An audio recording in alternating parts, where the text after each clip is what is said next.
coming down across the line in the Olympics with my hands up in the air, after winning a gold or whatever it was that I was an old man, or not old, but in my mind at the time I was an old man. I was a full-grown man. I looked, something more akin to my dad at the time.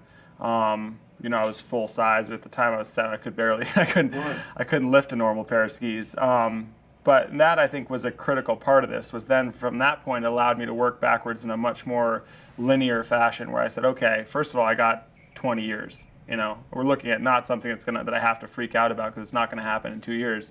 I got 20 years to do this, and I need to make the steps in between now and then that are going to get me to that spot. So, like I said, I think, I was unusual in that I had the discipline to kind of go down that, if it's a fantasy tree that you're building with every different little avenue of the fantasy, I was capable of going down every one of those branches to the end and kind of seeing where each one led and what different decisions led me down those. And it was a really fun process, and I'm sure that fantasizing is what gave me the passion and the the enthusiasm, the emotional fortitude to battle through all the things that set you back, because there's inevitably a million things that try to make you quit during that time. So